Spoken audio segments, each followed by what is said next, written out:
You're here for the map function.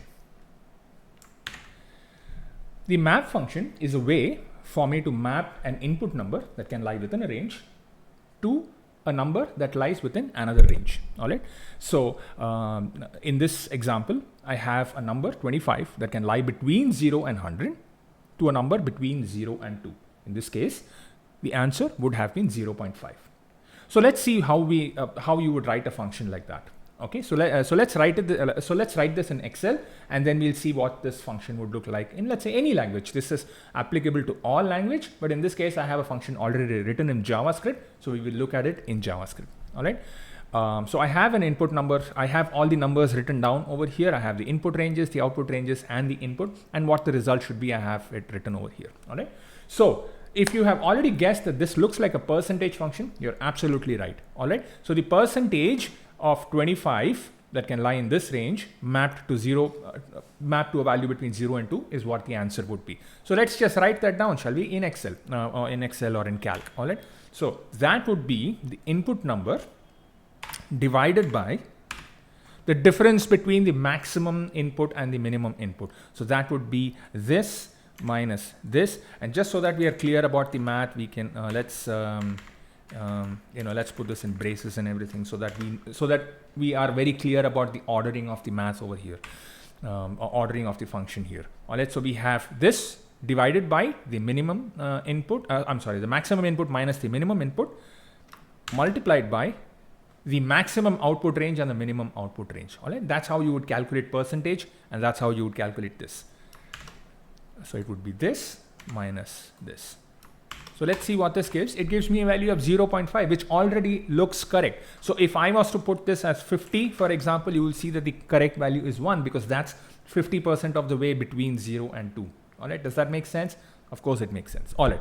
So that being said, what would happen if the output range that I gave here started from, let's say, -2 to 2? And you will immediately see that this doesn't make any sense anymore.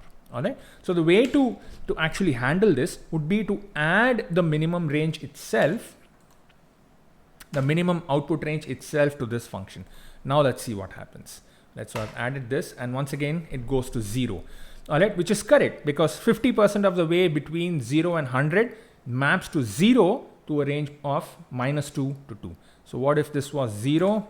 This should be -2, which is correct. What if this was 100? It should give me a 2. What if this was 25? It's -1, which also is correct. All right. But what happens if the input range is between, let's say, 60 and 100? Now, once again, it doesn't make any sense. And let's say the input number was 60 over here.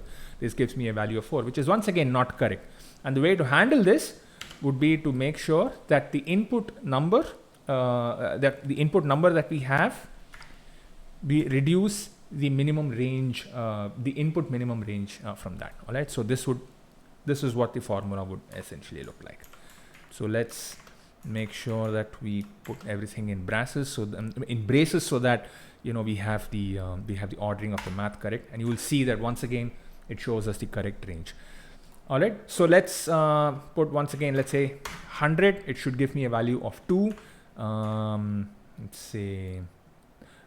Let's say 62, which will give me -1.8, which is once again very close to the -2 that we've been, which is the output minimum range. All right. So this formula over here ensures that the ordering of the output or the input is also switched. So if I was to, let's say, give a minimum range of, let's say, 0 to 100, and I want to map it to 2 to a maximum of -2, it would still work over here. All right. So let's say I put 0 over here, which would be 2, and 100 over here would be a -2. All right. So that's what the map function will do, and that's how it works. Just let's look at how the map function looks like as a function in JavaScript. All right. This is what it would look like. Now this function is pretty much language agnostic, which means it does not have to be written in JavaScript. It can be written in any language. Just requires these 5 numbers to be inputted. So it's the same formula in Excel that you are seeing it over here. All right. So I'll put this on GitHub, and I'll link the GitHub link in the description below. That's about it. That's the map function. Thank you.